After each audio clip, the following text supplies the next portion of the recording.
probably know that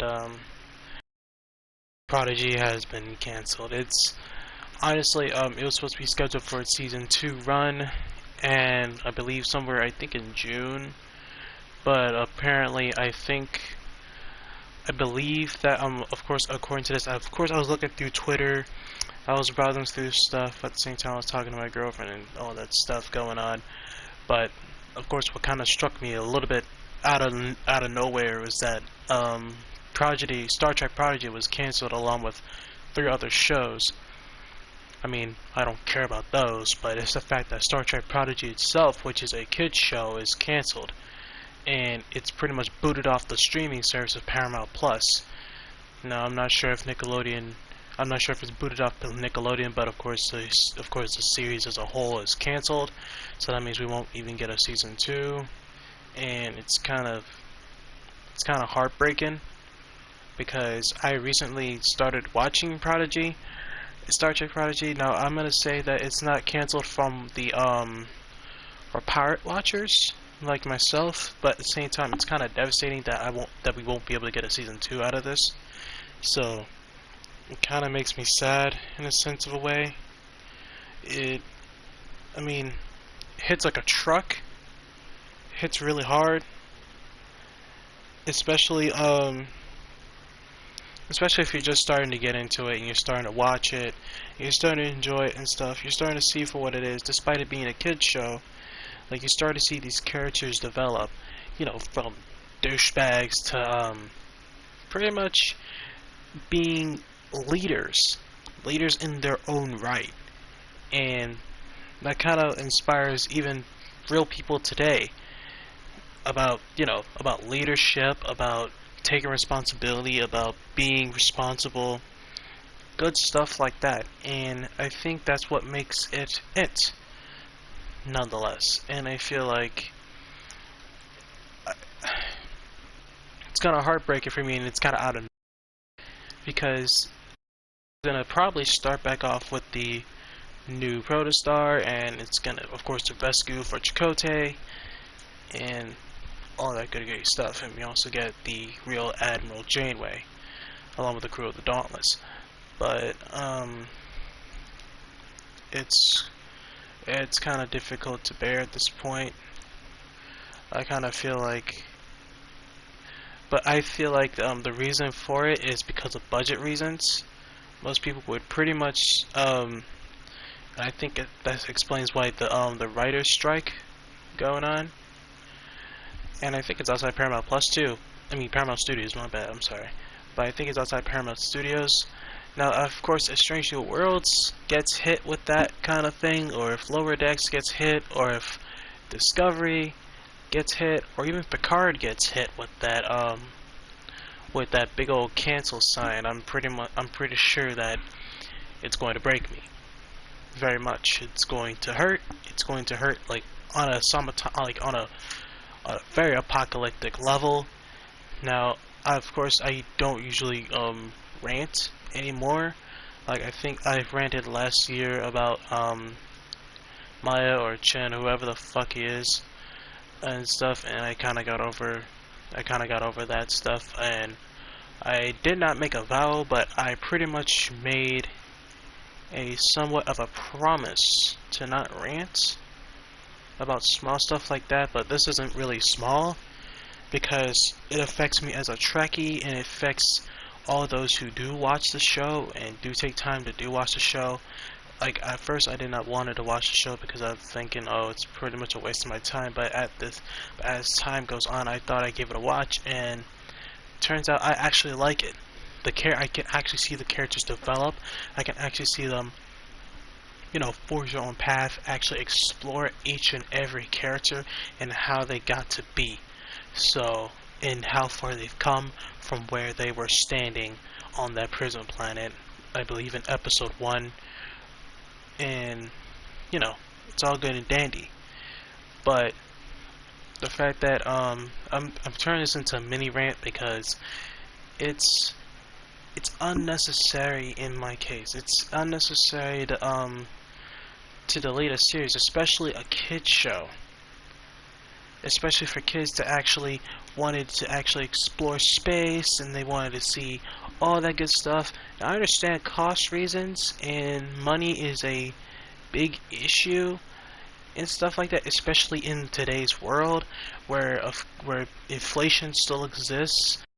It's kind of even surprising because inflation was the reason of the Great Depression, but here we are, I think we're still depressed as a country. And it's like prices are going up, everything's going up, gas, bill, and all that bad stuff is just really unnecessary in my opinion, but at the same time it happens. I mean, and that's life. But I feel like in this case, canceling a kids show where kids can actually be who they want to be, they can explore what they want to explore, especially if it's like a show about some kids in space. It's basically for kids, in my opinion. I mean, if they cancel Strange New Worlds, Discovery, Picard, or whatever, sure, I'll be devastated, but at the same time, those are shows for adults, for adult audience. Those are for, I guess you could say, they're pretty much for teens, adults. I can't say for children, but of course, Star Trek Prodigy is a kids show, which it is made for kids. And in my opinion, I feel like that was very unnecessary, paramount to even do that. To just cancel the show, and especially if they confirmed a season 2, and then they just slap this stupid door slam in my face, and then say, "Oh, here's you go," and then just say, "Oh, here you go. Here's your notice of getting out." But things happen. Not everything goes everybody's way. Not everything goes people. Not everybody gets their way. I believe, and that's just life, in my opinion. That's literally how it is. That's how it works. That's how it operates. Nothing you can really do about it. And I'm not gonna say like, oh, you. And I'm not gonna say that, oh, you're pretty much. Well, you're in control of your own destiny. If that kind of puts it out there, you're in control of your life, nonetheless. But as far as like anything to do with outside your control, for example, government, poverty, the military, all this other stuff, it's not really your problem. And just like Prodigy being cancelled, it's not our problem. But nonetheless, I think for us Trekkies, we kind of lost a little bit too much, especially with Prodigy being cancelled. In my case, I feel like that was kind of unnecessary, and I feel like that it does suck. It does suck, but I feel like in the end, it is what it is, for what it is. Like, don't get me wrong. I mean, sure, I'm kind of devastated when I looked at the Twitter posts, and I mean, I was just browsing through some cat videos and stuff because, I mean, cat and bunny videos because I love cats and I love bunnies. I mean, I'm a kind of a mid fan for dogs, but they're not as cute as the lazy pets, or pretty much the lazy cat and the active rabbit, if that makes any sense, of feed on my Twitter feed at the moment, and a lot of Star Trek art, a lot of Star Trek ship porn art. Excuse my French, but you know, it's ship porn. I love ships. Like I'm flying a whole, the biggest ship in the game. Ships. Can you blame me? You probably can. But anyways, I think that is all for today, and I think that concludes my little mini rant because, I mean, I'm not angry, I'm just kind of like speechless. If that is the case, if that is the word, I am pretty speechless because this is kind of unexpected. Out of all the shows, I mean, I expected to probably either Picard because it's over, and I don't really care if it is or isn't over. It doesn't really matter to me in the sense of a way because it kind of screwed up the STO timeline, if that makes any sense. So I just, in my head canon, I believe that STO is in its own timeline, and I made the Star Trek Endurance series in its own timeline. So it doesn't matter to me. Nonetheless, it does. I don't give a damn. I give less of a crap, but at the same time, I do when it comes to like kid shows. I mean, at least it completed its first season, so I guess that's just how it. I guess that's just how it is. You know, they applied for Starfleet. Well, Dell applies for Starfleet. Gwen, she has to go to her home, fix everything that you know, that future people did and stuff like that. And you know, they all get to apply for Starfleet except for Gwen, because you know, her people have committed a terrorist act against the Federation, especially with the living construct. And you know, Starfleet doesn't really like to listen. But yeah, I believe that concludes today's rant. If you guys want to like, share, subscribe, and hit the bell notification, because you know it's YouTube. Pretty much, I believe. I'm not sure if I'm gonna be able to get to the ground stuff, because recently I just got the Deimos Pilot Destroyer. I believe it was about a week ago.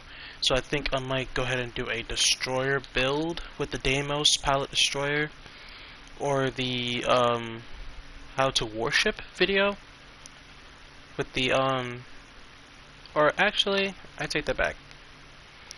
We can always do a Juggernaut video, how to Juggernaut, because I have the well, I could say the best Juggernaut in the game, which is the Vodwar Miracle Worker Juggernaut.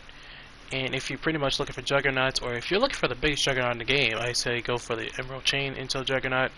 If you're looking for high-end DPS, I recommend just go for the Vodwar. And I think that kind of concludes today's video, because there's nothing else to pretty much put out. If I'm saying it correctly, there's nothing else I can put out aside from this. There's nothing else we can do about it. I'm not gonna start a riot or anything just to tell them like, hey man, you kind of ruined our show, can you give it back? It's too late for that. Well, way too late for that. And in my opinion, it is what it is at this point. There's nothing we can do. So, I think I will go ahead and I will see you guys later. And also, I think on the next event, which is the flagship event, I think coming up soon is the pretty much the Living Threats stuff. I might actually buy it out if it's okay. Might buy it out next week. But of course, I will see you guys on the next video, and goodbye.